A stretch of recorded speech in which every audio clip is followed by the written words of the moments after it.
বাইজিদ বুস্তামির ওই ব্যক্তি একটা ডাক দিয়া কই, হুজুর তাহলে আপনি আমারে বলেন, হুজুর আপনি আমারে বলেন আমি কেমনে খোদা দেখার জন্য চেষ্টা করব। বাইজিদ বুস্তামি কয়, তোমার শরীরে যে পোশাক আছে ওই পোশাক তুমি খুলে ফেলো, পাগলের মতো হয়ে যাও, পোশাকটারে মাথার মধ্যে বাঁধো এবং তুমি রাস্তা দিয়ে হাঁটো, হাতের মধ্যে কিছু আখরোট নাও, আখরোট গুলা নিয়া রাস্তার মধ্যে যাইবা, যেই জায়গার মধ্যে মানুষ দেখবা, পোলাপাম দেখবা, সেই জায়গায় যাইয়া বলবা কেউ যদি তুমি বাইজিদের গালের মধ্যে একটা সর মারতে পারে তাহলে তার হাতের মধ্যে তুমি একটা আখরোট দিবা, যদি দুইটা সর মারতে পারে তার গালের মধ্যে তুমি তার হাতে দুইটা আখরোট দিবা। বাইজিদ বুস্তামির এমন কথা শুই না ওই ব্যক্তি ডাক দিয়া কয়, বাইজিদ নিজে বুঝি টাকা খরচ করে মানুষরা আখরোট খাওয়াইতাম, আবার বুঝি তারার হাতের সরে আমি খাইতাম, এটা কেমন কথা বললা বুঝলাম না। বাইজিদ বুস্তামি কয়, তুমি কি জানো আলেম ওলামারা একটা আমলের কথা বলছে, তামুতু কাবলাল মাউত, মরার আগে একবার মইরা যাওয়ার জন্য। তুমি যদি মাওলার প্রেমে দুনিয়াতে একবার মরতে পারো, আল্লাহর কসম দুনিয়ার থাপ্পরের কথা তুমি চিন্তা করবা না। উনি ডাক দিয়া কয়, বাইজিদ আর কি করব তুমি আমারে বলবা। বাইজিদ বুস্তামি কয়, যাইতে যাইতে যাইতে যাইতে যে জায়গায় যাইয়া দেখবেন যে এলাকার মানুষ আপনার সবচাইতে বেশি ঘৃণা করে, সবচাইতে লাঞ্ছনা দেয়, সবচাইতে কষ্ট দেয়, ওই এলাকার মানুষের কাছে যাইয়া আপনি আস্তে আস্তে আল্লাহ তাআলার ইবাদত করবেন। উনি ডাক দিয়া কয়, বাইজিদ বুঝতে পারলাম না, তোমার কথাটা বুঝলাম না, কারণটা কি রে? মানুষ আমারে কষ্ট দিব, আমি কি তারারে আবার ইসলামের দাওয়াত দিতাম? বাইজিদ বুস্তামি কয়, আপনি তো গোছানো বাগানের মধ্যে ইসলামের দাওয়াত দিতেছেন, আপনি ইবাদত করতেছেন, কিন্তু যে মানুষগুলা পথ হারা আপনি তারারে পথ দেখাইতেছেন না। ওই ব্যক্তি ডাক দিয়া কয়, বাইজিদ বুস্তামি আমি তোমার কথা মানলাম, তবে মানুষের থাপ্পড় খাওয়া আমি আল্লাহর বান্দা সহ্য করতাম পারতাম না, মানুষের আঘাত খাওয়া আমি সহ্য করতে পারবো না, তুমি বলো না আমি কেমনে আল্লাহরে পাবো? বাইজিদ বুস্তামি কয়, আমি জানি আপনি পারবেন না, এই জন্য আমি আপনার কাছে একটা আবেদন জানাইয়া দিলাম, আপনি যদি ওই আল্লাহরে তালাশ করতে চান, ওই আল্লাহরে পাইতে চান, আপনি তাহলে রাত্রবেলা আমার আল্লাহর কাছে নামাজের সেজদার মধ্যে চোখের পানি ফালাইয়া জিজ্ঞাসা করবেন, মাহমুদ ও আল্লাহ ফরিয়াদ তোমার দরবারে, আমি টাকা পয়সা ইনকাম করি নাই, আমার সম্পদ লাগবে না, আমি সারা দিন রোজা রাখি, রাইতের বেলায় ইবাদত করি, কিন্তু তোমারে তো দেখি না। ওই ব্যক্তি বলে, বাইজিদ বুস্তামির কথাটা শুই না আমি বাড়ির ভিতরে যাইয়া আমি ইবাদত করতে লাগলাম, আমার একটা আয়াতের কথা মনে হইয়া গেছে, আল্লাহ কয়, ওয়া মিনাল লাইলি ফাতাহাজ্জাদ বিহি নাফিলাতাল লাকা আসা আইয়া বাসাকা রাব্বুকা মাকামাম মাহমুদা। আমার আল্লাহ আমার নবীরে ডাক দিয়া কই, নবী গো আপনি রাতের কিছু অংশে তাহাজ্জুদের নামাজ আদায় করেন, যদি আপনি তাহাজ্জুদের নামাজ পড়েন আমার আল্লাহ অতি সত্বর আপনারে মাকামে মাহমুদ দান করব। এই আয়াত যখন আমার নবীর উপরে নাজিল হইছে, আমার নবী চোখ মুবারকের পানিগুলা ছাইরা দিছে, আর আমার আল্লাহরে ডাক দিয়া কই, আল্লাহ আমি যদি তাহাজ্জুদের নামাজ পড়ি আপনি আমারে মাকামে মাহমুদ দান করবেন। আমার লক্ষ লক্ষ কোটি কোটি গুনাহগার উম্মত আছে, আমার উম্মতেরা গুনার কারণে কান্দে, আমার উম্মতেরা দুনিয়াতে রিজিকের জন্য কান্দে, আল্লাহ আপনি আমার উম্মত যদি তাহাজ্জুদের নামাজ পড়ে আপনি আমার উম্মতের কি দান করবেন? এখানে অনেক ভাই বাবার আছে কামাই করে বরকত নাই, অনেকে বিদেশ যাওয়ার চেষ্টা করে যাইতে পারে না, অনেক মা বোনের গর্ভে সন্তান হয় না। আমি বলবো মা বোনেরা ভাই বাবারা, যদি আমার আল্লাহর কাছ থেকে সন্তান কামনা করো, যদি বিদেশ তাড়াতাড়ি যাইতে চাও, আমি তোমারে 3 মাসের গ্যারান্টি দিলাম, 3 মাস 5 ওয়াক্ত নামাজের পাশাপাশি আমার আল্লাহর কাছে তাহাজ্জুদের নামাজ পড়া পড়া কান্না করো, দেখবারে আমার আল্লাহ তাআলা তোমারে আমার আল্লাহর সব নিয়ামত দান করব। জোরে কোন সুবহানাল্লাহ। আমি তাহাজ্জুদ পড়া শুরু করলাম, আমি আবার তাহাজ্জুদ পড়ি, আল্লাহরে তো দেখি না, আমি 2 দিন পড়ি, আল্লাহরে তো দেখি না, কিন্তু আমি তাহাজ্জুদের নামাজ যখন 3 মাস টানা পড়লাম, আল্লাহর ওলি বাইজিদের কাছে যাইয়া ডাক দিয়া কইলাম, হে বাইজিদ কি নসিহত করলা? তাহাজ্জুদ পড়ি, আল্লাহরে তো দেখি না। বাইজিদ বুস্তামি কয়, পড়ছেন কেমনে? বলে 2 করে 4 রাকাত, 3 4 12 রাকাত তাহাজ্জুদ করছি। বলে পড়ার পরে কি করছেন? বাইজিদ বুস্তামি একটা ডাক দিয়া কয়, আব্বায়ো এমনে না তাহাজ্জুদ পড়বেন, পড়লে আল্লাহ কবুল করবে। সেজদা দিবেন নামাজটা শেষ কইরা, যেই সেজদার নাম হলো সেজদাতুস শুকর। আল্লাহর কাছে ডাক দিয়া বলবেন, আল্লাহ আপনারে দেখতে চাই, দেখবেন আমার আল্লাহরে আপনি দেখতে পাইবেন। ওই লোকটা ডাক দিয়া কয়, জগতের মানুষ, আমি এবার পরের দিন বাড়িতে যাইয়া তাহাজ্জুদ নামাজ পড়ার জন্য দাঁড়াইছি। 12 রাকাত নামাজ পড়ছি, সুবহে সাদিকের আগে আমার আল্লাহর কাছে সেজদা দিয়া আল্লাহর কাছে কাঁদতাছি। এমন টাইমে আমি দেখলাম আমার ঘরটা একটা নূরের আলোতে ফক ফক কইরা জ্বলতাছে। আমি আমার মাথাটা উড়াইলাম, মাথাটা উড়ে আমি চোখটা খোলার চেষ্টা করলাম, কিন্তু এত নূরের তাজাল্লি আমি দেখলাম আমার চোখটা আমি ভালো করে খুলতে পারি না। আমি আবার চিন্তা করলাম, এমন নূরের তাজাল্লি, মনে হয় বাইজিদের কথা সফল হইয়া গেছি। চোখ খোলার চেষ্টা করলাম, খুলতে পারি না। কিন্তু এমন টাইমে দেখলাম আস্তে আস্তে করে চোখ খুইলা দেখতাছে আমার ঘরে এমন একটা আলো ঝলমল করতেছে, জ্যোৎস্নার রাইতে চাঁদের আলোটা যেমন ফকফকায়া জ্বলে। আমি দেখলাম আমার ঘরটা তার চাইতে আরো বেশি আলো দিয়া ঝলমল করতেছে। আমি দেখলাম আমার ঘরের দরজাটার মধ্যে কে জানি দাঁড়াইয়া রইছে। আমি দেখলাম ওনার মুখটা দেখা যায় না, চেহারাটা কাপড় দিয়া ঢাকনা দেওয়া। আমি জিগাইলাম, কে আপনি গো? আপনার শরীরের নূরের আলোতে, নূরের ফুকাতে আমার ঘরটা আলোকিত হইয়া গেছে। উনি ডাক দিয়া কয়, এই আল্লাহর বান্দা, যার কথা শুই না, যার আমলের কথা শুই না, একটানা 30 বছর পর্যন্ত দিনে রোজা রাখছো, রাইতের বেলায় ইবাদত করো, আবার একজন ওলির কথা শুই না এখন রাইতের বেলা তাহাজ্জুদের নামাজ পড়ো। আমি হইলাম ওই আমল শিখাইনা নবী, ওই নবী মুহাম্মদ মুস্তাফা আহম্মদ মুস্তাফা সাল্লাল্লাহু আলাইহি ওয়াসাল্লাম, মদিনার কামলিওয়ালা দয়াল নবী।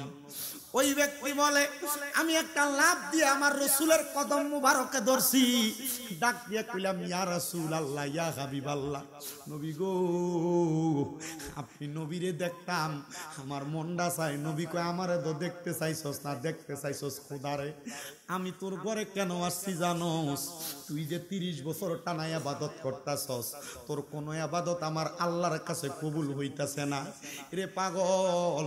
তোর সব ইবাদত আমার আল্লাহ আসমান এবং জমিনের মাঝখান দিয়া ঝুলাইয়া রাখছে।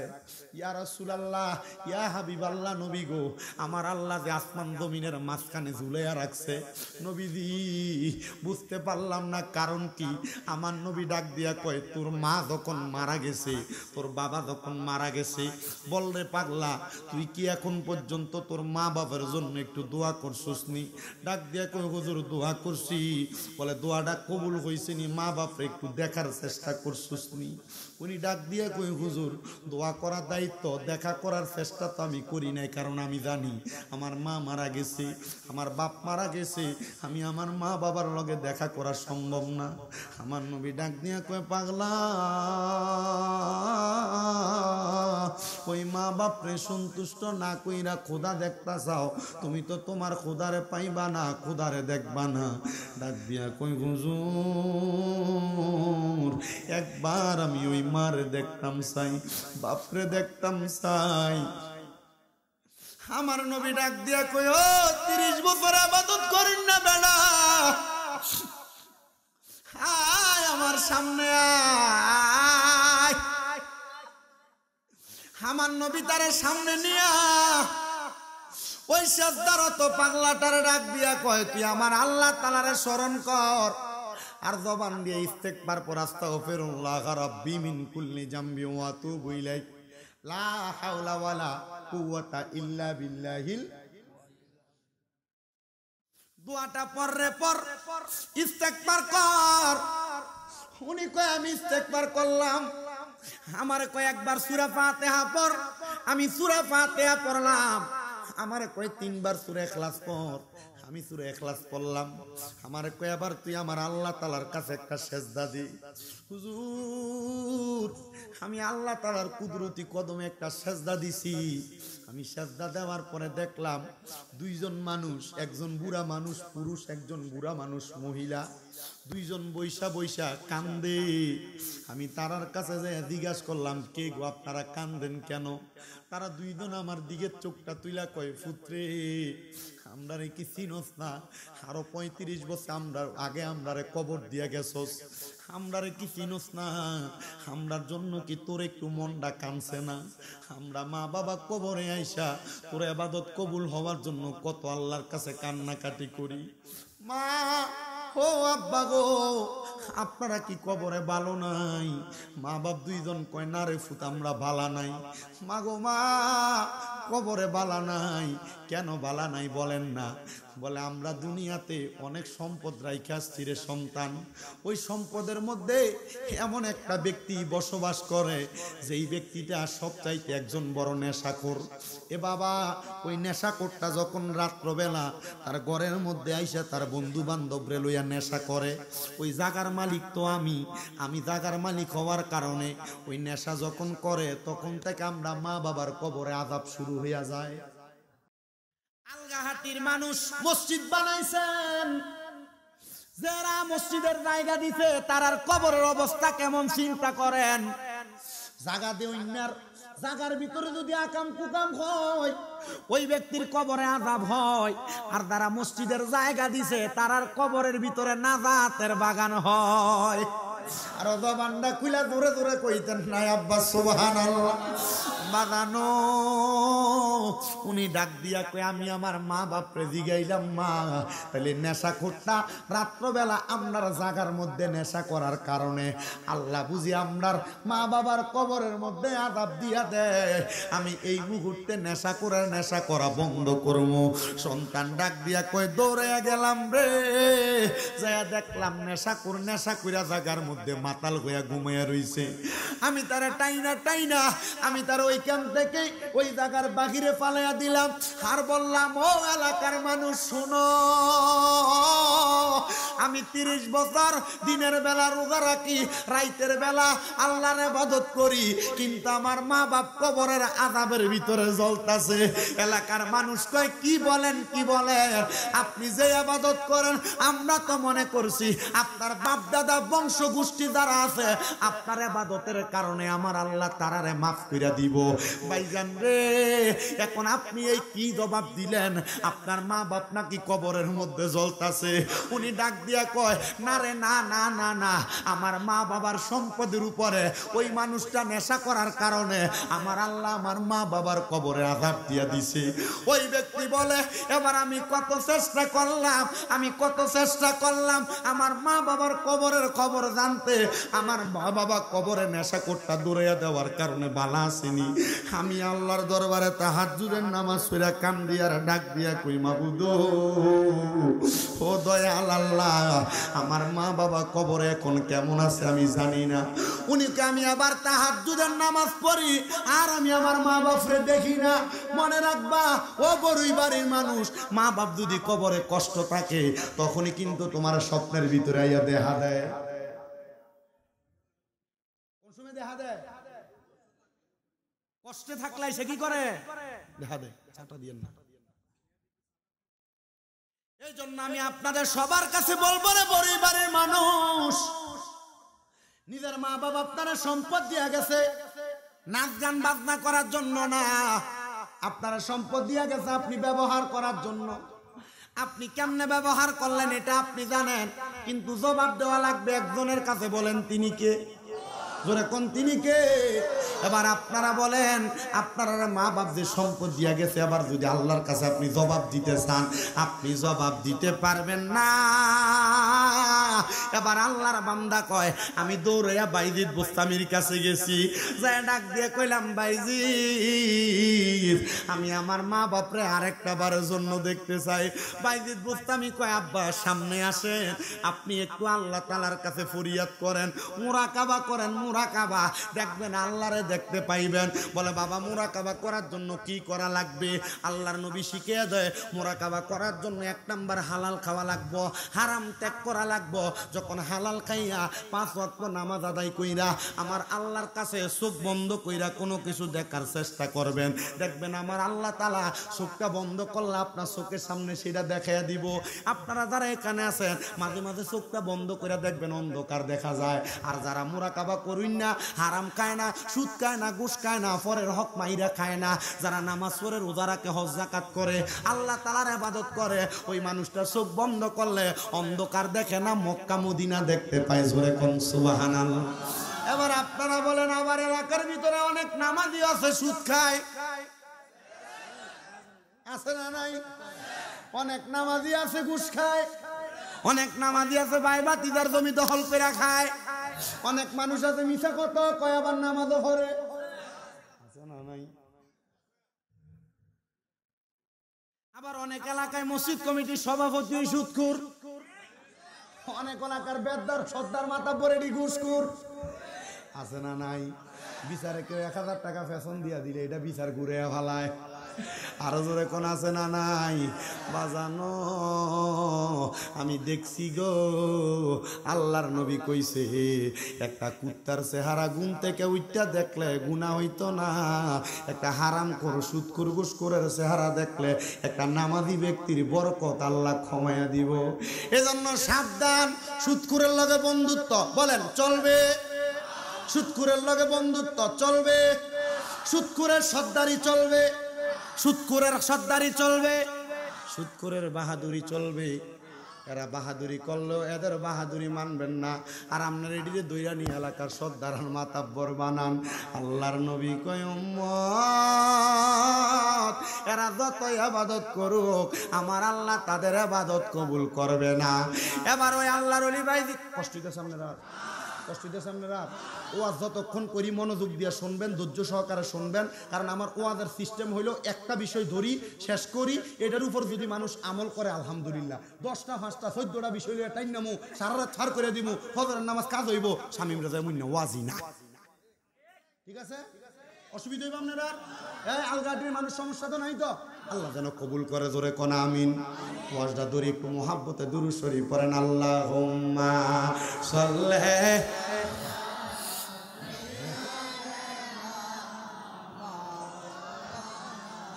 মুহাম্মাদ ওয়া আলা আলি সাইয়্যিদিনা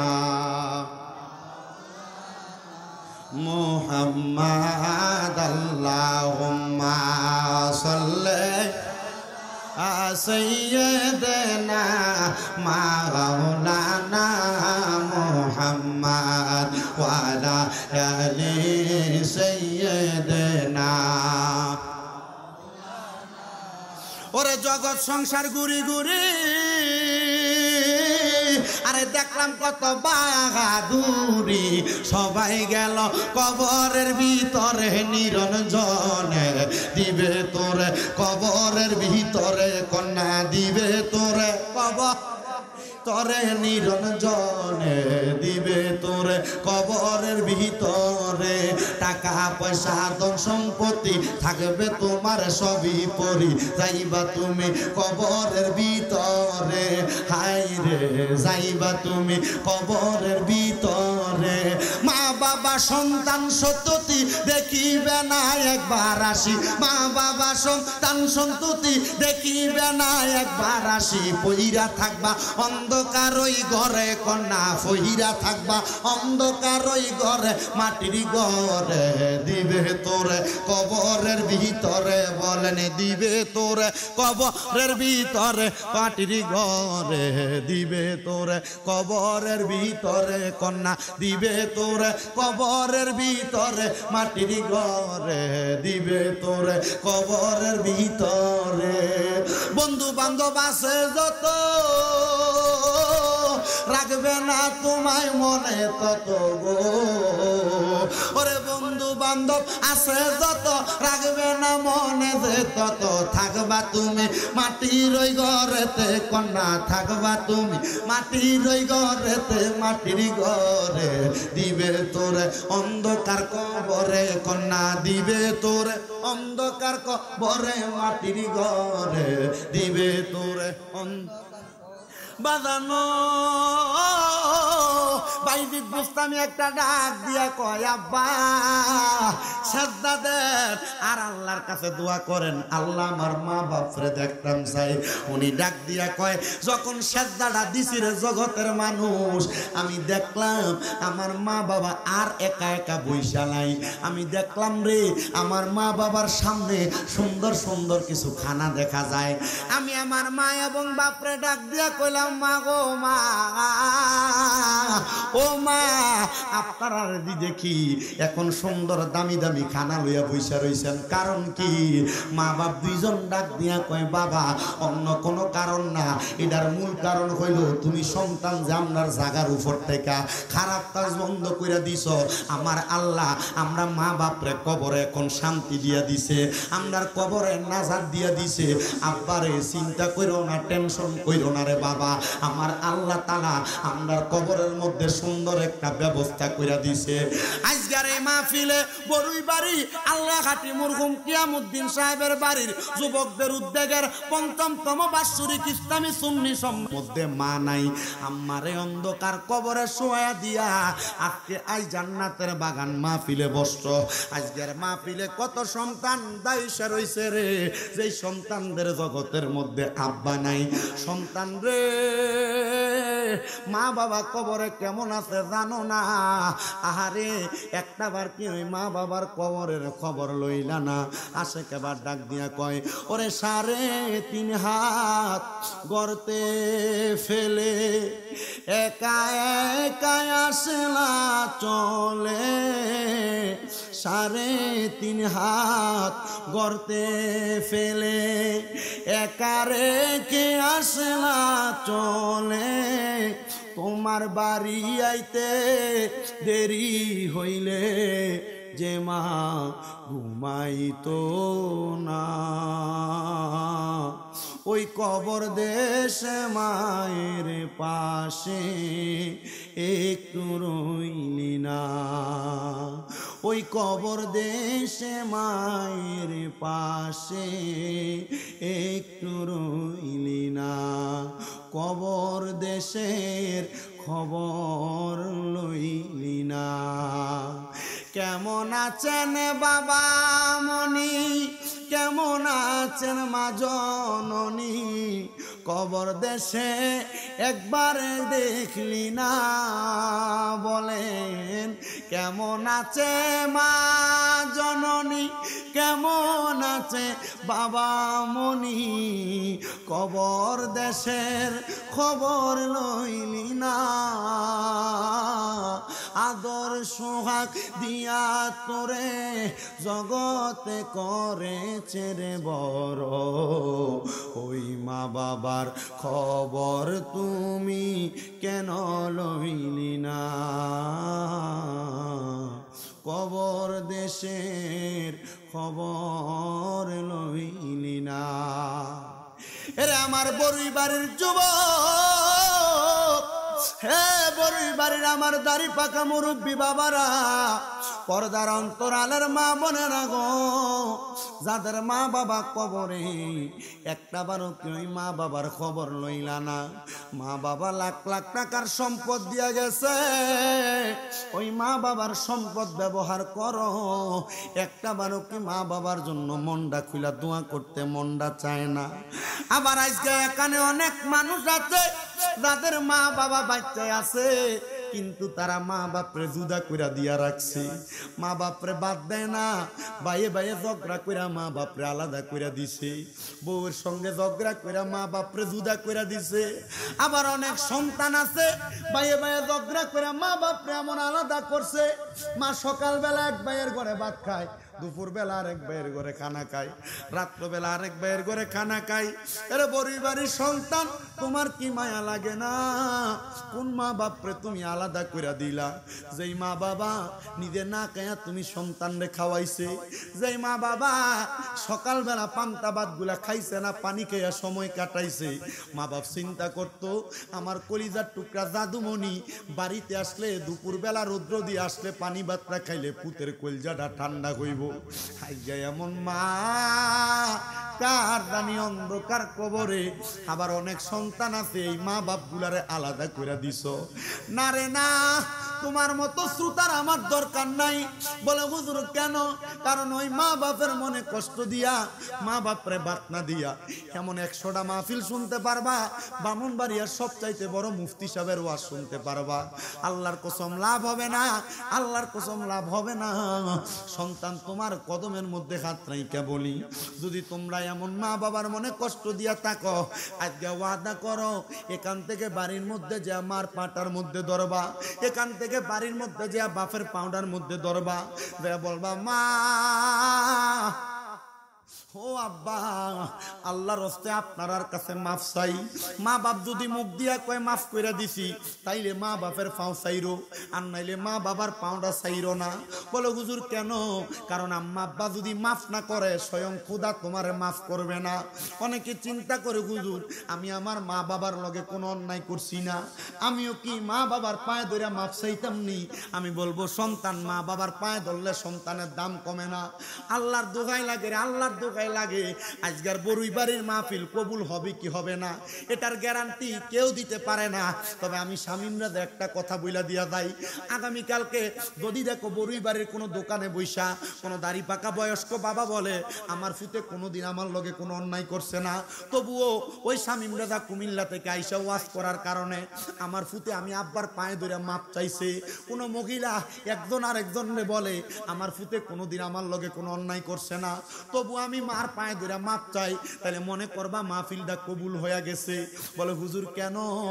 কারণ শুইনা লও আম্মা আব্বার পায়ে ধরলে দাম কমে না রে। আল্লাহর নবী কয় মা বাবার পায়ে ধরলে আমার আল্লাহ ওই সন্তানের সম্মান বাড়াইয়া দেয়। মা বাবার কাছে নত শিরে থাকলে আমার আল্লাহ ওই সন্তানের মর্তবা বাড়াইয়া দেয়। বলে হুজুর কেমনে বুঝতাম? আল্লাহর নবী কয় শুধু পায়ে ধরা না, মাঝে মাঝে সুযোগ পাইলে মা বাবার কদমে চুমা দিবা। অনেকে চিন্তা করে হুজুর মা বাপের পায়ে ধরে মাপ চামু দূরের কথা, 2 ঈদের সময় আমি মা বাবার পায়ে ধরে সালামই করি না।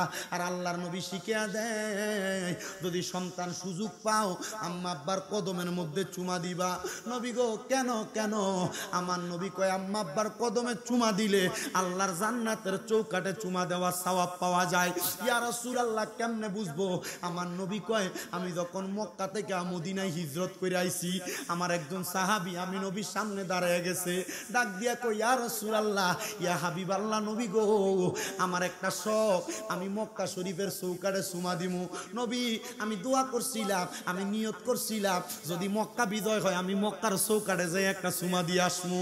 ইয়া রাসূলুল্লাহ নবী গো, ও দয়াল নবী, মায়ার নবী, রহমাতুল্লিল আলামিন নবীজি, মক্কা বিজয় হইছে আমি মক্কার চৌকাটটা চুমা দিতাম পারছি না। নবী গো আপনি তো মদিনায় আসছেন, আপনি যেদিন মদিনা থেকে মক্কায় যাবেন আপনি আমার আপনার সাথে মক্কায় নিয়ে যাবেন। আল্লাহর নবী তার ওয়াদা দিলেন ঠিক আছে তোমারে নিয়ে যাওয়া হবে। কিন্তু নবীজি মক্কায় আসার 3 দিন পরে আবার মদিনা থেকে মক্কার উদ্দেশ্যে রওনা দিছে। আল্লাহর নবী রাহমাতুল্লিল আলামিন নবী যখন মদিনা থেকে মক্কা রওনা দিছে, এবার ওই সাহাবীর কানে খবর আসছে নবী না কইছে তোমারে মক্কায় নিয়ে যাইব। নবী একা একা মক্কায় চলে যায়, ওই সাহাবী দৌড়ে আমার নবীজির কদমের সামনে যা কয় ফিদাকা আবি ওয়া উম্মি ইয়া রাসূলুল্লাহ, নবী গো আমার মা বাবা আপনার কদমে কুরবান হোক। ইয়া রাসূলুল্লাহ ইয়া হাবিবাল্লাহ, নবী গো আমি আপনার সঙ্গে কোনো অন্যায় করছি নি। আমার নবী কয় না ইয়া রাসূলুল্লাহ কোনো বেয়াদবি করছি। আমার নবী কয় না নবী গো আপনি না বলছেন আপনার সাথে আমার মক্কায় নিবেন, এখন দিয়ে আপনি একা একা চলে যান। আমার নবী কয় আজকে 3 দিন তুমি মদিনাতে আসো না, যখন আমি 3 দিন তোমার মদিনাতে দেখি না, আমি আমার একটা সাহাবীরে খবর পাঠাইছি যে দেখো না আমার ওই কলিজার টুকরা সাহাবীরা কেন মদিনাতে আসে না। ওই সাহাবী আমি নবীরে খবর দিছে তোমার বাড়ির মধ্যে তুমি নাকি তোমার বুড়া মাডার খেদমত করতেছো, এই জন্য আমি নবী তোমার মায়ের খেদমতে তোমার রাইখা দিয়া মক্কায় চলে যায়। সাহাবী ডাক দিয়ে কই নবী গো, যে আল্লাহ আমারে বানাইছে আমার মারে বানাইছে, আমি ওই আল্লাহর কাবা ঘর দেখবার লাগা যামু, আপনি আমারে আমার মার কাছে ফালাইয়া দিয়া চলে যান। নবী গো আমার মার থেকে কাবার থেকে কি আমার মার দাম বেশি নাকি? আল্লাহর নবী কয় কলা নাম অবশ্যই তোমার মার দামটা বেশি। ইয়া রাসূলুল্লাহ আমার মার কাছে আমি থাকলে আমার মক্কায় যাওয়ার চাইতে বেশি সওয়াব হইব। নবী কয় হবে। ইয়া রাসূলুল্লাহ নবী, ও দয়ার নবী, আমি আপনার সঙ্গে মক্কায় যাইতেছি, আপনি আমার আপনার সাথী বানায় নিয়ে যান। এবার আমার নবী প্রশ্ন করে, কলিজার টুকরা মানুষ, তুমি কেন মক্কায় যাইবা? নবী গো, মক্কা শরীফের চৌকাটটার ভিতরে চুমা দিবার লাইগা। আমার নবী কয়, বাড়িতে মা বাপ, মা তো বাচ্চাই আছে, বাড়িতে যাইয়া আম্মা জানের কদমের মধ্যে চুমা দিবা। ইয়া রাসূলুল্লাহ, মার পায়ে তো চুমা দিতাম চাইছি না, মক্কার চৌকাটে না চুমা দিতাম চাইছি। আমার নবী কয়, যা ওই মায়ের পায়ে চুমা দিলে আমার আল্লাহ তোর আমল নামায় জান্নাতের চৌকাটে চুমা দেওয়ার সওয়াবটা লেখা দিব। এ সন্তান, ওই মা বাবার পায়ে ধরতে তোমার শরম লাগে? ওয়াদা করো, যদি অন্যায় করো আর না করো, এখান থেকে বাড়িতে যে মা বাপের পায়ে ধরে মাপ চাইবা। মা বাপের পায়ে ধরলে সন্তানের দাম কমে না, মা বাপের পায়ে ধরলে সন্তানের ইজ্জত কমে না। আম্মা আব্বার কাছে নত হইলে আমার আল্লাহ দুনিয়াতে তোমারে বড় বানাইয়া দিব। এই সন্তান আবদার জানাই। অনেকে চিন্তা করে, হুজুর যাদের বাড়িতে আব্বাই আছে তারা বাড়িতে যা বাবার পায়ে ধরে মাপ চাইবো। আমার তো আব্বা নাই, আমি কার পায়ে ধরে মাপ চাইবো? হুজুর যাদের বাড়িতে মা আছে তারা বাড়িতে যে মার পায়ে ধরে মাপ চাইবো। হুজুর আমার তো মা নাই, আমি কার পায়ে ধরে মাপ চাইবো? বন্ধুরে, অল্প কিছুক্ষণ পরে আখিরি মুনাজাত হবে। ওই মুনাজাতের মধ্যে দোয়া করা হবে।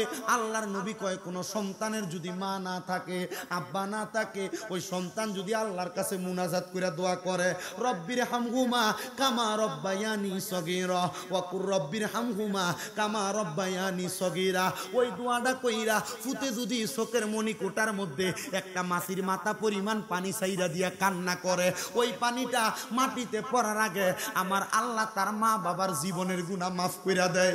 হে আমার এই বরুইবাড়ি এলাকার সন্তানের দলেরা, তোমার বুঝি মা অন্ধকার কবরে, তোমার আব্বা নিজের মাথার গাম পায়ে পালাইয়া তুমি সন্তানরে মানুষের মতো মানুষ করছে। তোমার আব্বা নিজে না খাইয়া তোমারে খাওয়াইছে, আব্বা দা নিজের দিনে নতুন কোনো জামা কাপড় পরছে না, তুমি সন্তানরে দামি জামা কাপড় কিনা দিছে। তোমার আব্বারে যদি কেউ জিগাইতো, আপনি যে নতুন জামা কাপড় কিনেন না, আব্বা উত্তর দিত, এখন কি আর আমরা নতুন জামা কাপড় পরার বয়স আসেনি? আব্বা অভাবের কথা বলতো না। সন্তান আজকে তুমি লাখ লাখ টাকার মালিক, কিন্তু তোমার আব্বারে 500 টাকা দিয়ে কিনে একটা লুঙ্গি পরাইতে পারো না। এই সন্তান পরাইবা কেমনে? তোমার আব্বা জান অন্ধকার কবরে। সন্তান রে, তোমার মা মুরগির ডিমটা বেচা তুমি ফুতের হাতে 10 টাকা তুইলা দিছে, আজকে তোমার মা অন্ধকার কবরে। আম্মা জান সিরাজ ছাকা পড়তারে হাতে সুই সুতা দিয়া শিলেয়া শিলেয়া পড়ছে।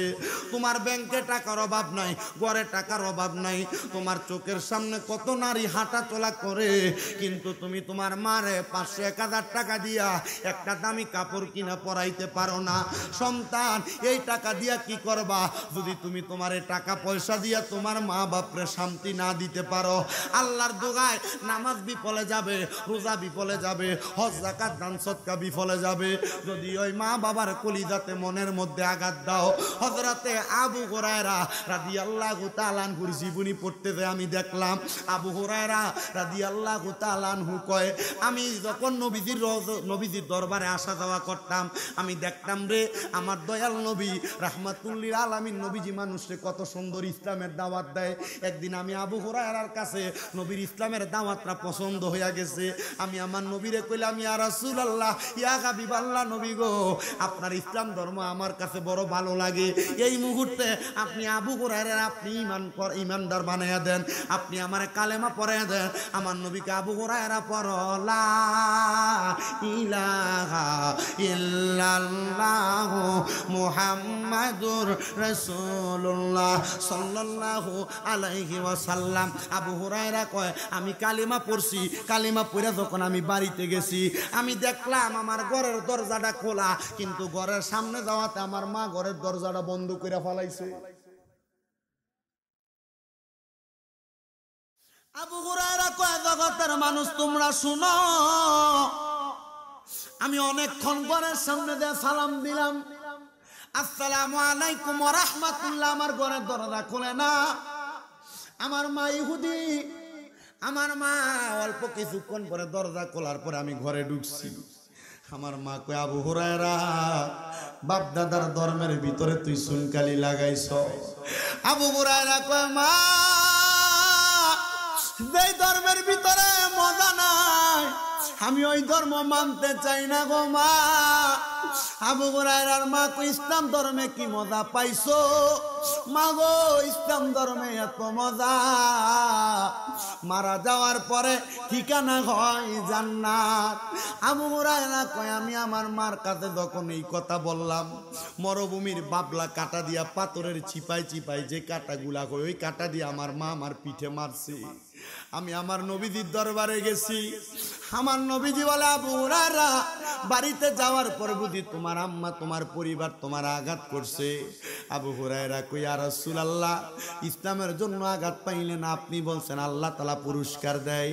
নবী গো ইয়া রাসূলুল্লাহ ইয়া হাবিবাল্লাহ এই কষ্ট আমার কোনো কষ্ট না। এমন ভাবে প্রত্যেকদিন আবু হুরায়রার মারে, কিন্তু একদিন আবু হুরায়রা আল্লাহ রাসূলের দরবারে যাইয়া চোখের পানিগুলা পালায়া পালায়া কান্দে। নবী আমার ডাক দিয়া কয় আবু হুরায়রা আজকেও বুঝি মা মারছে আঘাত করছে এই জন্য বুঝি তুমি কান্দো? আবু হুরায়রা কয় নবীজি না ইয়া রাসূলুল্লাহ আমি এই জন্য কান্দি না, আমি একটা কারণে কান্দি গো নবীজি। আমার পিঠের মধ্যে আমার মা প্রত্যেক দিন মারলে বাবলা কাটার আঘাতের রক্তগুলা বের হয়, আমি এটার কষ্টে কান্দি না, কষ্ট সহ্য করতে করতে আমার অভ্যাস হয়ে গেছে। ইয়া রাসূলুল্লাহ আমি কান্দি এই জন্য, আপনি নবী কত ইহুদির আল্লাহকেও দোয়া করছেন, কত মানুষের জন্য দোয়া করছেন, আপনি নবী দিয়ে আমার মার আল্লাহকে একটু দোয়া করেন না। আবু হুরায়রা রে আমার নবী কয় কি রে আবু হুরায়রা আম্মা তোমারে মারে তুমি ওই মার লাগিয়া দোয়া চাও? আবু হুরায়রা কয় ইয়া রাসূলুল্লাহ নবী গো ইসলাম ধর্ম গ্রহণ কইরা আপনি নবী না বলছেন বিকাউলি লা ইলাহা ইল্লাল্লাহ ফাদাখালাল জান্নাহ, কেউ যদি জবান দিয়া লা ইলাহা ইল্লাল্লাহ মুহাম্মাদুর রাসূলুল্লাহ পড়ে ওই ব্যক্তি জান্নাতে যাইবো।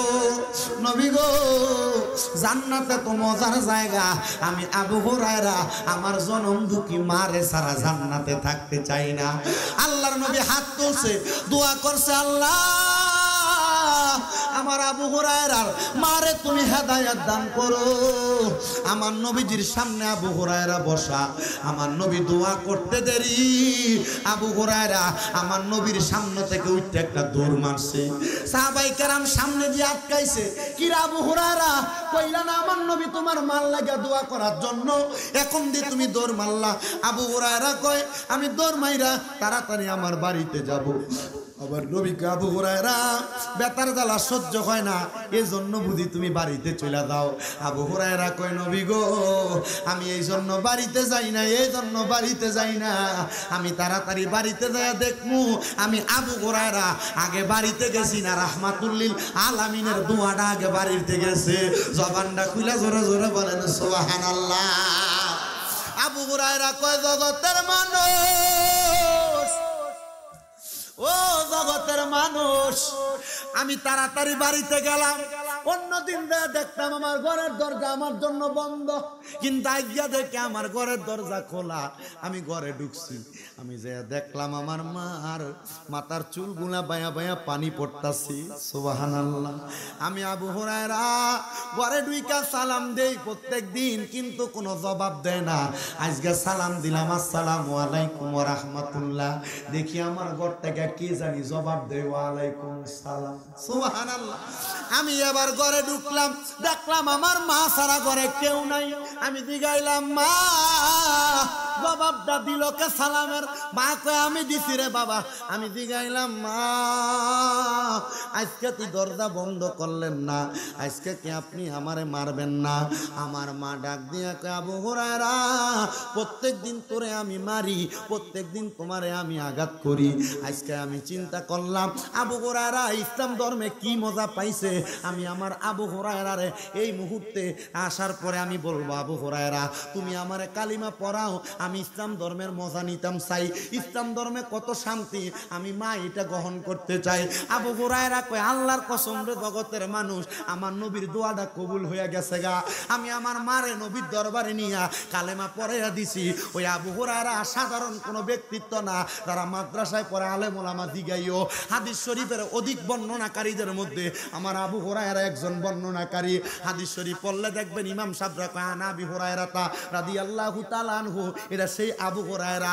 আবু হুরায়রা কয় আমি আমার মার জন্য দোয়া করছি, অল্প কিছুদিন পর আমার মাটা মারা গেছে। আমি আমার নবীরে কইলাম ইয়া রাসূলুল্লাহ, ইয়া হাবিবাল্লাহ, নবী গো, আমার মা তো ইহুদি ছিল, অল্প কিছুদিন আগে ইসলাম ধর্ম গ্রহণ করছে, আমার মাটা কবরে কেমন আছে আমি জানি না। আমার নবীকে আবু হুরায়রা তাহাজ্জুদ করে দোয়া করলে আল্লাহ তোমার মারে দেখাইবো। আমি আবু হুরায়রা দেখছি আমার মা জান্নাতের মধ্যে সুন্দর খানা খাইতাছে। এ যুবক, এ মুরব্বী বাবাজিরা, আবু হুরায়রার দুয়ার বরকতে আল্লাহ যদি মারে হেদায়েত দিয়া কবরে যাওয়ার পর জান্নাত দিতে পারে, একটা বার কি তোমার মার জন্য মনটা কান্দে না? একটা বার কি তোমার আব্বার জন্য তোমার মনটা কান্দে না? ওই মা বাবা অন্ধকার কবরে শুয়া রইছে, তোমারে লাখ লাখ টাকার জায়গা জমি বাড়ি দিয়া গেছে। মা বাবা অন্ধকার কবরে শুয়া রইছে, তুমি সন্তানরে হাজার হাজার টাকার সম্পদ দিয়া গেছে। কই তুমি তো তোমার মা বাপরে এখনো পর্যন্ত কবরে 2-1 টাকা দিতে পারো নাই, দিবা কেমনে মা বাপ কবরে? তোমার মা বাপ যদি বাচ্চা থাকতো, মা বাপের মাসে যদি 1000 টাকা করে ওষুধ খরচ লাগতো, 12 মাসে 12,000 টাকা মা বাবার পেছনে তোমার খরচ হইয়া যাইতো। এই সন্তান আম্মা আব্বা যে বাড়ি দিয়া গেছে, ওই বাড়িতে যদি তুমি ভাড়া থাকতা, মাসে 5,000 টাকা করে বাড়ি ভাড়া দিতা, 12 মাসে 60,000 টাকা ভাড়া দেওয়া লাগতো। আজকে তোমার মা কবরে, আল্লাহ যেন তোমার মার জান্নাতবাসী করে, তোমার মার কবরটার মধ্যে জান্নাতের বাগান বানায়া দেয়। একটা সন্তান কি হাতটা বাড়ায়া বলবা হুজুর, এই বড়ুই বাড়ি আলগাঘাটির মাহফিলে আগামী বছর হবে, আমি সন্তান আমার মার কথা স্মরণ কইরা আগামী বছর 20,000 টাকা আমার মার নামে মাহফিলে দান করবো। আসুনি একজন সন্তান হাতটা বাড়ায়া বলবা আল্লাহুম্মা আমিন, আল্লাহুম্মা আমিন। আলহামদুলিল্লাহি রাব্বিল আলামিন, আসসালাতু ওয়াসসালামু আলা রাসূলিহিল কারীম। রব্বানা যালামনা আনফুসানা ওয়া ইল্লাম তাগফির লানা ওয়া তারহামনা লানাকুনান্না মিনাল খাসিরিন। মাবুদু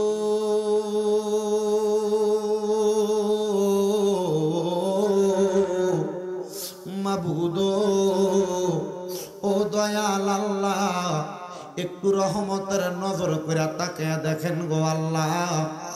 আল্লাহ, এই ব্রাহ্মণবাড়িয়া জেলার অন্তর্গত বড়ুইবাড়ি আলগাঘাটি মরহুম কিয়ামউদ্দিন সাহেব বাড়ির যুবকদের উদ্যোগে ৫ম বার্ষিক ইসলামী সুন্নি মুহা সম্মেলন সাজাইয়া আমার সঙ্গে আমার আলেম ওলামা, দাড়ি পাকা মুরব্বী বাবারা, যুবক নজুয়ান ভাইয়েরা, ছোট্ট ছোট্ট মাসুম বাচ্চারা, পর্দার অন্তরালের আমার কত মা বোনেরা, তুমি আল্লাহর শাহিন শাহী পাক দরবারে গুনাহগার কাঙ্গালের বেশে মাপ পাওয়ার আশায় 2খানা হাত বাড়াইয়া দিছে গো আল্লাহ। যার হাতটা তোমার মায়া লাগে, পছন্দ হয়, ওই হাতের উসিলায় আমরার জীবনের গুনাহ মাফ কইরা আমরার বেগুনাহ মাসুম বান্দা বানায়া দাও।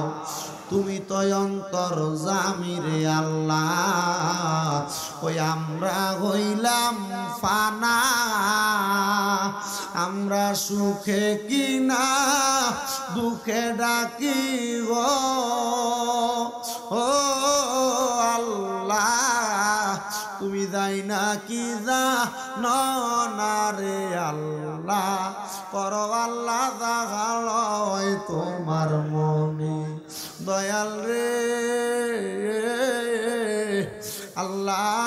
দুনিয়ার ভিক্ষুক এক দরজার মধ্যে ভিক্ষা না পাইলে আরেক দরজায় যাইয়া ভিক্ষা চাই। আল্লাহ, তোমার কুদরতের দরবার থেকে আমরারে ফিরাইয়া দিলে বলো আমরা কার কাছে যাইয়া ক্ষমা চাইমু? মাফ চাই তোমার দরবারে, আমরার জীবনের গুনাহ মাফ কইরা আমরারে বেগুনাহ মাসুম বান্দা বানাইয়া দাও। মাবুদ, আজকের মাহফিলে কে জানি ঘাট বাড়াইছে, কার জানি জগ জগতের মধ্যে আব্বা নাই। হায়রে বাবা, যেই বাবা রিক্সা চালাইয়া মাটি কাইটা মাথার গাম পায়ে ফালাইয়া পরের বাড়িতে বদলার কাজ কইরা সন্তানরে মানুষের মতো মানুষ কইরা দিয়া আজকে বাবা অন্ধকার কবরে। চোখের সামনে বাবার বয়সী কত দাড়ি পাকা মানুষ দেখে, কিন্তু ওই মানুষটা তাদের আব্বা জানলে দেখে না।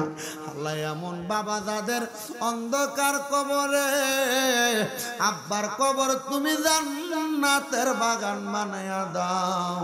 ওরে ভালোবাসি তোমায় বাবা, বুকটা যে যায় ছিঁড়ে, তোমার কথা হৃদয় মাঝে পড়ছে বারে বারে। বাবা গো বাবা, বাবা গো ও বাবা, আল্লাহ তোমার কত বান্দার আঘাত বাড়াইছে যাদের জগতের মধ্যে মা নাই। হায়রে মা, যে মারে মা কইয়া ডাকলে কলিজার আগুন ঠান্ডা হইয়া যায়। যে মারে মা কইয়া ডাকলে কলিজার আগুন ঠান্ডা হয়। যে মায়ের দিকে নেক নজরে তাকাইলে কবুল হদের সওয়াব হইয়া যায়।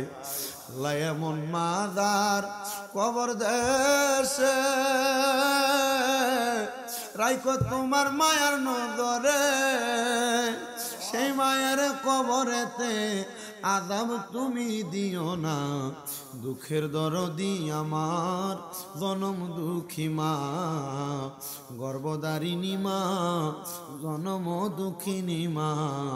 দুঃখের দরদি আমার জনম দুঃখী মা। আল্লাহ আরো কত এতিম আছে, মাও নাই বাবাও নাই, জনমের এতিম।